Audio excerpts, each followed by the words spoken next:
सातारा शहरात नानाबुवा तांदूळवाडकर नावाचे भजनामध्ये सदैव दंग असणारे वारकरी होते. हे अतिशय प्रेमळ स्वभावाचे होते. श्री दत्तावतारी स्वामी समर्थांची कीर्ती त्यांच्या कानावर गेली आणि त्यांच्या मनात आले की स्वामी समर्थांचे आपण दर्शन घ्यायचे. साताऱ्याहून निघून एक दिवस ते अक्कलकोटला आले. तेव्हा स्वामी चोळप्पाच्या घरी मुक्कामाला होते. बुवा चोळप्पाच्या घरी गेले आणि त्यांनी स्वामींना साष्टांग नमस्कार घातला. स्वामींची तेजस्वी कांती आणि अद्भुत दिव्य तेज पाहून बुवा एकदम आनंदित झाले. त्यांच्या डोळ्यातून आनंदाश्रू वाहू लागले. स्वामींना कितीही डोळे भरून पाहिले तरी चित्ताचे समाधान होतच नाही. हा नवा अनुभव त्यांना आला. बुवांच्या मनात आले की स्वामींपुढे भजने म्हणावीत, परंतु बुवांना वाटले की स्वामींना भजन ऐकायला आवडेल का, ते भजनाला बसतील का. म्हणून स्वामींना नमस्कार करून बुवा गणपतराव जोशांच्या बिराडी मुक्कामाला गेले. रात्र पडल्यावर स्वामी अचानक जोशी बुवांकडे आले. रात्रीसुद्धा स्वामींच्या आगमनाने लख्ख प्रकाश पडला. बुवांच्या लक्षात आले की स्वामी त्यांच्या मनातला विचार ओळखूनच आले आहेत. बुवांनी वीणा सज्ज केली. मृदुंगावर थाप पडली. बुवांनी अप्रतिम आवाजात भजने म्हणायला सुरुवात केली. बुवांचा सूर लागला होता.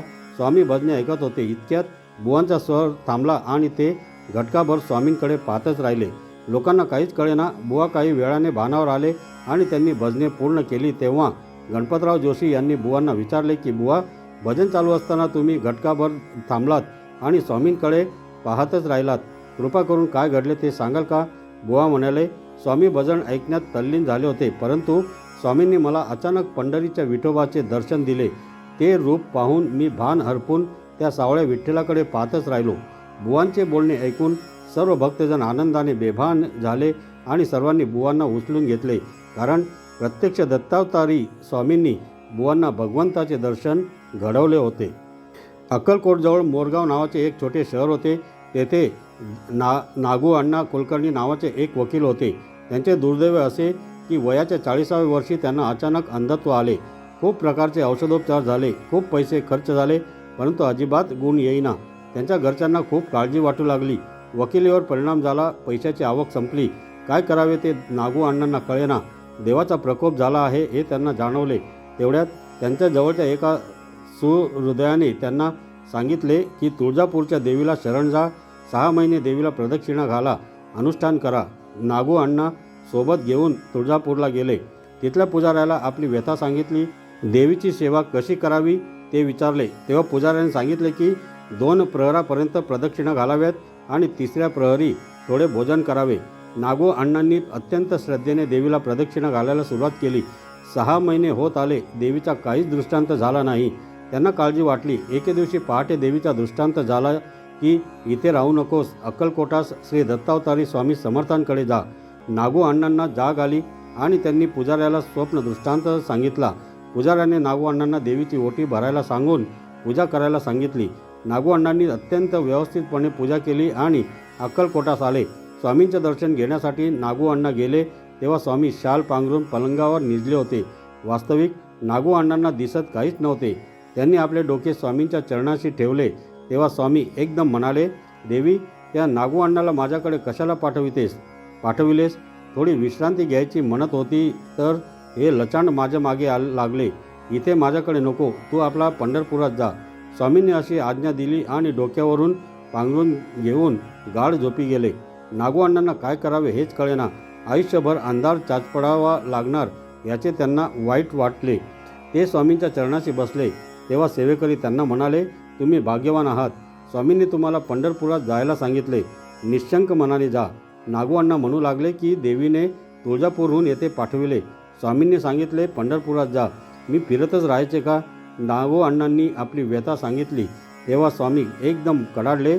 अरे, तुला पंढरपुरात जा म्हणून सांगितले ना, गप तिथे जा. खरे तर नागू अण्णांचे मन हिमपुटी झाले होते. तरीसुद्धा अक्कलकोटात त्यांनी स्वामींची पूजा केली. त्यांना नैवेद्य अर्पण केला आणि पंढरपुरी प्रस्थान ठेवले. त्यांना सोबत करणारी माणसे आता कंटाळली होती. पंढरपुरात एका मठात त्यांनी मुक्काम केला आणि पांडुरंगाच्या दर्शनाला गेले. परंतु पंढरपुरात काय करायचे हेच त्यांना कळेना. एक दिवस काय झाले तर 2 ब्राह्मण देवळात भेटले आणि नागू अण्णांना म्हणाले, अंधबुवा, उद्धवाच्या मठाजवळ डोळ्यांचा वैद्य आहे. तो खूप निष्णात आहे. त्यांच्याकडे तुम्ही जा. नागू अण्णा वैद्याकडे गेले. वैद्य म्हणाला, मला 50 रुपये द्या, मी तुमचे डोळे बरे करतो. नागू अण्णांनी श्रद्धेने 50 रुपये काढून वैद्याला दिले. वैद्याने त्यांना आपल्यासमोर बसवले हातात एक तीक्ष्ण शस्त्र घेतले आणि डोळ्यावर जो पडदा आला होता तो त्या शस्त्राने दूर केला. डोळ्यावर पट्टी बांधली आणि नागू अण्णांना सांगितले की 3 दिवस डोळ्यांवरची पट्टी काढू नका. नागू अण्णा पुन्हा मठात आले. 3 दिवसांनी त्यांनी डोळ्यावरची पट्टी काढली. तो काय आश्चर्य, त्यांना दिसू लागले. फक्त डोळ्याला थोडी कचकच होती, म्हणावे तेवढे स्पष्ट दिसत नव्हते आणि डोळ्यांना कळ लागली होती. म्हणून ते पुन्हा त्या वैद्याकडे गेले. तो तेथे वैद्यच नाही म्हणून त्यांनी आजूबाजूच्या लोकांकडे चौकशी केली. लोक म्हणू लागले की पंढरपुरात डोळ्यांचा वैद्यच नाही. आता काय करावे तेच त्यांना कळेना. म्हणून ते पुन्हा अक्कलकोटास आले. स्वामींचे दर्शन घेतले. या खेपेस त्यांना स्वामींचे दर्शन झाले. स्वामींचे तेज पाहून त्यांना आश्चर्याचा धक्काच बसला. ते स्वामींना म्हणाले, स्वामी आपल्या कृपेने दिसू लागले, परंतु डोळ्यांना ठणका लागला आहे. स्वामी मंद हसले आणि म्हणाले, घोड्याचे मूत्र 2 दिवस डोळ्यात घाल, सर्व काही व्यवस्थित होईल. 2 दिवसात नागू अण्णांना स्पष्ट दिसू लागले. डोळ्यांचा ठणका थांबला. स्वामींनी आपल्याला दृष्टी दिली याचा नागू अण्णांना अत्यंत आनंद झाला. त्यांनी स्वामींचे चरण घट्ट पकडले. म्हणाले, स्वामी या चरणांना मी आता अंतर देणार नाही. जन्मभर मी तुमची सेवा करणार. नागू अण्णा अक्कलकोटातच राहिले. स्वामींनी नागू अण्णांना दृष्टी दिली. ही घटना सर्वमुखी झाली आणि लोकांनी स्वामींच्या नावाचा जय जयकार केला. रावसाहेब ढवळे संस्थानात दिवाण होते. स्वामी समर्थांचे ते निस्सीम भक्त होते, परंतु संस्थांच्या कामामुळे आणि प्रापंचिक अडचणीमुळे स्वामींच्या दर्शनाला वारंवार येणे त्यांना जमत नसे. स्वामींची सेवा करता येत नाही याचे त्यांना वाईट वाटायचे. एक दिवस रावसाहेबांनी मनाशी निश्चय केला की हे दिवाणपद सोडायचे. प्रापंचिक संदर्भ मन घट्ट करून तोडून टाकायचे आणि स्वामींच्या सेवेतच अखंड राहायचे. स्वामींच्या नामस्मरणात दंग राहून निष्काम बुद्धीने स्वामींची चरणसेवा करायची. रावसाहेबांनी निश्चय पार पाडला आणि स्वामींजवळ ते अष्टप्रहर सावलीसारखे राहिले. त्यांच्या वृद्ध मातोश्री काशी क्षेत्री निघून गेल्या. एक दिवस रावसाहेबांना मातोश्रींचे पत्र आले की तब्येत बरी नाही. रावसाहेबांनी ते पत्र स्वामींना दाखविले. स्वामी म्हणाले, काळजी करू नकोस, जायची घाई करू नकोस. स्वामींनी रावसाहेबांना न जाण्याची आज्ञा केली. रावसाहेब स्वस्थ चित्ताने स्वामींच्या सेवेत दंग झाले. काही दिवस उलटले. एक दिवस काशीहून तार आली तेव्हा रावसाहेबांचा जीव कासावीस झाला. त्यांनी स्वामींना तार दाखवली. स्वामी म्हणाले, बैस इथेच, जायची गरज नाही. रावसाहेबांच्या मनाची द्विधा स्थिती झाली, परंतु स्वामींची अक्कलकोट सोडून जायला परवानगी नव्हती. पुन्हा काही दिवसांनी तार आली. स्वामींची परवानगी मिळाली नाही. रावसाहेब मनातून हादरले, कारण मातोश्रीची ही दुसरी तार होती. काही दिवस गेले. तिसरी तार आली. रावसाहेबांच्या डोळ्यातून गळागळा अश्रू वाहू लागले. ते तसेच स्वामींपुढे जाऊन उभे राहिले आणि त्यांना तार दाखवली. स्वामींनी रावसाहेबांकडे पाहिले. आपल्या परमभक्ताच्या डोळ्यांना दुःखाश्रूंच्या धारा लागल्या आहेत हे पाहून स्वामींनी रावसाहेबांना जवळ बोलावले.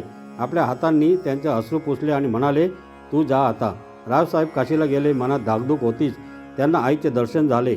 रावसाहेब आईच्या पाया पडले. आई म्हणाली, रावसाहेब वाट पाहत होते, आता मी प्रस्थान ठेवते. रावसाहेबांच्या खांद्यावर त्यांच्या आईने डोके ठेवले आणि प्राण सोडला. आईचे उत्तर कार्य काशीत पार पाडून रावसाहेब अक्कलकोटला स्वामींकडे परत आले आणि त्यांनी स्वामींना साष्टांग नमस्कार घातला. स्वामी म्हणाले, तुला मी पूर्वी जाऊ दे नकोस हे एवढ्यासाठी सांगितले की तू अकारण अडकला असतास. तुझ्या आईचा मृत्यू जवळ आल्यावर तुला मी पाठवले. चिखलात उगीचच अडकला असतास. थोडक्यात काय तर काशी क्षेत्रात राहण्यापेक्षा अक्कलकोटात राहणे नेहमीच चांगले. स्वामींचा सहवास हा प्रत्यक्ष भगवंताचा सहवास आहे याची जाणीव स्वामींच्या बोलण्यातून रावसाहेबांना झाली. पोस्ट खात्यात अधिकारी म्हणून काम करणारे बाबाजी सदोबा हे स्वामींचे भक्त होते. मधूनमधून अक्कलकोटात येऊन ते स्वामींचे दर्शन घ्यायचे आणि 4-2 दिवस स्वामींची मनापासून सेवा करून माघारी परत जायचे. 4 दिवसांची सलग रजा मिळाली म्हणून एकदा ते अक्कलकोटला आले. दिवस पावसाळ्याचे होते. सर्वत्र पाऊस कोसळत होता. सुट्टी संपल्यावर ते जायला निघाले. स्वामी औदुंबराखाली बसले होते. भोवती गर्दी होती. पाऊस पडत असूनही लोक स्वामींच्या दर्शनासाठी पावसात भिजत उभे होते. सेवेकऱ्यांनी स्वामींवर छत्र धरले होते. बाबाजी सदोबा स्वामींसमोर आले. साष्टांग नमस्कार घातला. स्वामींना हात जोडून ते म्हणाले, स्वामी रजा संपली, परत जातो, आपले आशीर्वाद हवेत. त्यांचे बोलणे संपते न संपते तोच स्वामी म्हणाले, 4 दिवस थांबा, जायची घाई करू नका. परंतु बाबाजी सदोबांनी स्वामींची आज्ञा मानली नाही. गर्दीचा फायदा घेऊन स्वामींची नजर चुकवून ते गेले. रजा नाही हे कारण होतेच. शिवाय त्यांच्या हे लक्षात आले नाही की स्वामींची परवानगी नसताना जाऊ नये. ते झपाझप कडपगाव स्टेशनात जाऊन पोहोचले. गाडी स्टेशनात उभीच होती. त्यांना मनात आनंद झाला. नंतर त्यांच्या लक्षात आले की स्टेशनातून गाडी हलतच नाही. म्हणून त्यांनी चौकशी केली तेव्हा कळले की कालपासून गाडी इथेच उभी आहे. पुढे पूर आल्यामुळे कृष्णेचा पूल वाहून गेला आहे. आश्चर्य म्हणजे पूल दुरुस्त करायला 4 दिवस लागणार आहेत. बाबाजी सदोबा यांना स्वामींच्या बोलण्याचा अर्थ आता कळला होता. स्वामी म्हणाले होते की 4 दिवस थांबा, जायची घाई करू नका. 4 दिवस बाबाजी सदोबा स्टेशनातच थांबले. खायला अन्न नाही की प्यायला पाणी नाही. त्यांचे खूप हाल झाले. तेव्हा त्यांच्या लक्षात आले की स्वामी सर्वज्ञ आहेत. त्यांना भविष्यकालीन वेद लागतात आणि भक्तांचे रक्षण करण्यासाठी ते भक्तांना अगोदरच सूचना करतात. बाबाजी सदोबा यांनी स्वामींची तेथूनच क्षमा मागितली. त्यांच्या नामस्मरणात ते राहिले. गाडी सुरू झाल्याची शिट्टी वाजली तेव्हा त्यांनी स्वामींच्या नावाचा जयघोष केला. स्वामी महाराजांची कीर्ती सर्वत्र पसरली होती. गावोगावहून भक्तमंडळी अक्कलकोटला येत आणि स्वामींचे दर्शन घेत आपल्या मनोकामना पूर्ण करून घेत. जातीचे वा धर्माचे बंधन नव्हते की भाषेचा प्रश्न उद्भवत नसे. सोलापूरच्या रेल्वे यार्डात एक युरोपियन अधिकारी काम करीत होता. त्याला मूलबाळ नव्हते. जमा केलेल्या संपत्तीला वारसा नव्हता. स्वामींची कीर्ती त्याने ऐकली होती म्हणून तो आणि त्याची बायको स्वामींच्या दर्शनाला आले. समर्थांचे दर्शन घेतले आणि ती दोघे बाजूला उभी राहिली. समर्थांचे लक्ष त्या जोडप्याकडे गेले. स्वामी त्यांच्याकडे पाहून मंद हसले. दोघांना त्यांनी खुणेने जवळ बोलावले. त्या युरोपियन माणसाला खूप आनंद झाला. दोघेही स्वामींच्या जवळ आली. महाराज त्यांना म्हणाले, तुला मुलगा हवा आहे ना? वर्षभरात तुझ्या घरी पाळणा हलेत. स्वामी काय बोलत आहेत हे त्याला कळेना. तेव्हा स्वामींनी त्याला खुणेने समजावून सांगितले. त्याला इतका आनंद झाला की त्याच्या तोंडून शब्दच प्रकट होईनात. दोघांनी स्वामींना नमस्कार केला. स्वामींच्या गळ्यात हार घातला. पेढ्यांचा पुडा स्वामींच्या हातात दिला. आभार मानले आणि ते दोघे सोलापूरला परत गेले. बरोबर 1 वर्षाने त्यांना पुत्ररत्न झाले. आपल्या नवजात मुलाला घेऊन ते दोघेही पुन्हा अक्कलकोटला आले आणि त्यांनी आपल्या मुलाला स्वामींच्या चरणांशी ठेवले. स्वामींनी मुलाचे नाव ठेवावे असे त्या उभयतांना वाटत होते. स्वामींनी मुलाच्या जावळावरून हात फिरवला आणि म्हटले, जीजस गुटगुटीत आहेत. स्वामींच्या वाक्याचा अर्थ त्यांना समजायला थोडा वेळ लागला. फक्त जीजस हा शब्द त्यांना लगेच कळला. त्यांनी ठरवले की मुलाचे नाव तेच ठेवायचे. सोलापूरला आल्यावर त्या युरोपियन अधिकाऱ्यांनी आपल्या धर्मातल्या सर्वांना घरी बोलावले. त्यांना स्वामींविषयी भरभरून सांगितले. त्याचा परिणाम असा झाला की स्वामींकडे युरोपियन लोकांची खूप गर्दी वाढली. स्वामींच्या लीलांचा त्यांनी अभ्यास करायला सुरुवात केली. चमत्कारांपाठीमागचा शास्त्राधार ते शोधू लागले. तेव्हा त्यांच्या लक्षात आले की हा मानवी आकलनापलीकडचा विषय आहे. एक ज्यू माणूस इस्रायल या देशातून हिंदुस्थान हा देश पाहायला आला होता. तो पेशाने डोळ्यांचा डॉक्टर होता. हिंदुस्थान हा साधू पुरुषांचा देश आहे. येथे संत मंडळी भेटतात असे त्याने ऐकले होते. जरी तो डोळ्यांचा डॉक्टर असला तरी तो हिंदू धर्माचा अभ्यास करीत होता. फिरत फिरत तो सोलापुरात आला.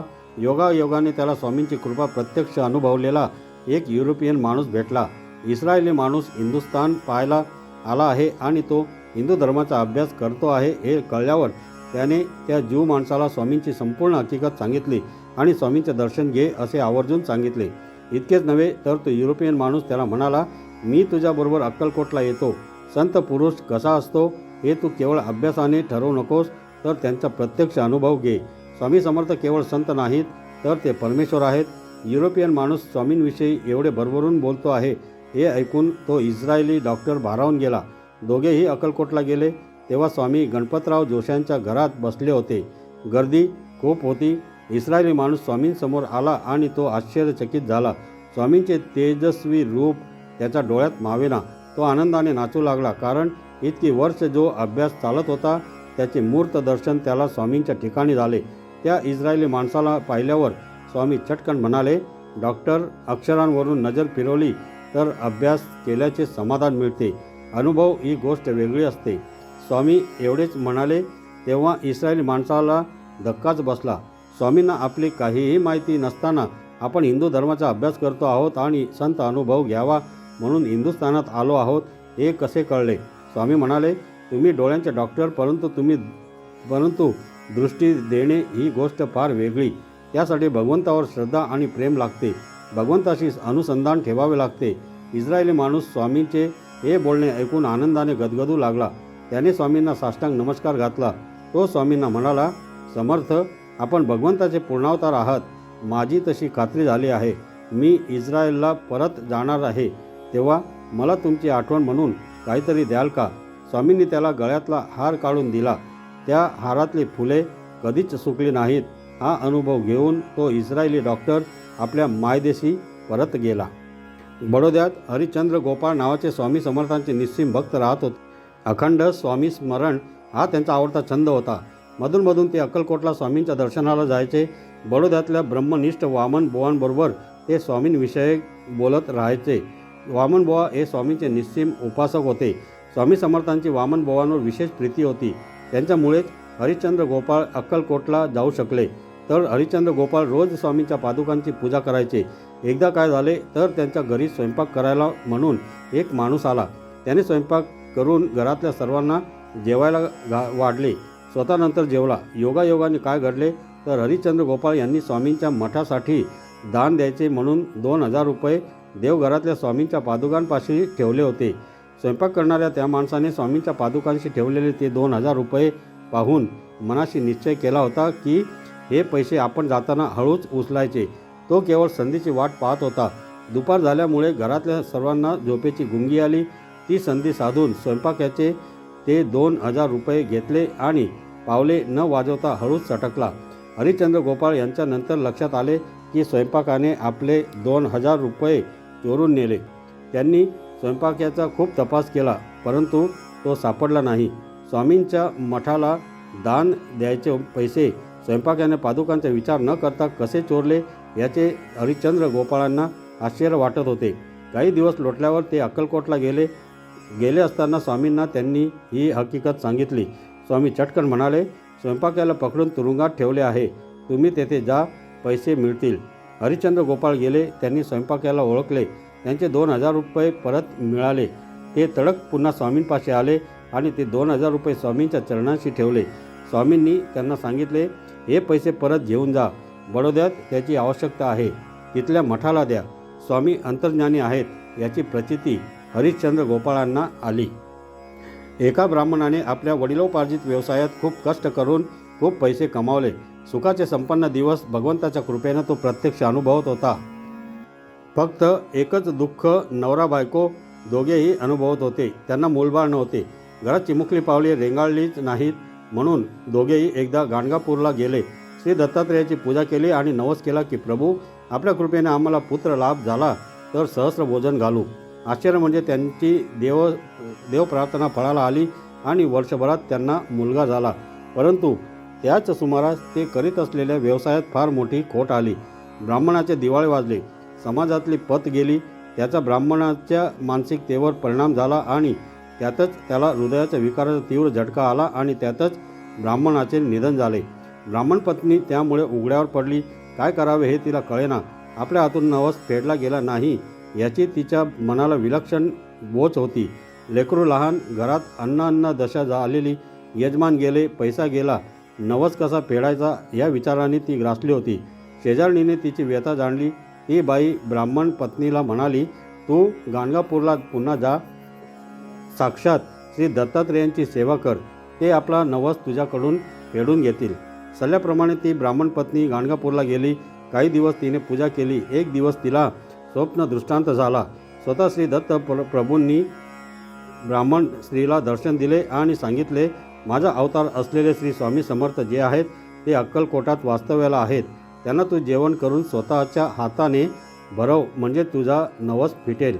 ब्राह्मण स्त्री गाणगापूरहून अक्कलकोटाला आली आणि दूर उभी राहिली. स्वामींच्या जवळ कसे जायचे हा तिला प्रश्न पडला होता. इतक्यात स्वामींची हाक तिच्या कानावर आली, माते पुढे ये, मला तू जेवायला घालणार आहेस ना. स्वामींनी आपल्या मनातले विचार ओळखले कसे याचे तिला आश्चर्य वाटले. ब्राह्मण स्त्रीने नैवेद्याची तयारी केली आणि स्वामींना मोठ्या प्रेमाने भरवले. स्वामी चटकन म्हणाले, तुझे सहस्र भोजन झाले बरे. ब्राह्मण स्त्रीला खूप आनंद झाला. आपण प्रत्यक्ष परमेश्वराला घास भरवले या आनंदात ती होती. स्वामींनी तिच्या अन्नोदकाची सोय राजवाड्यात केली.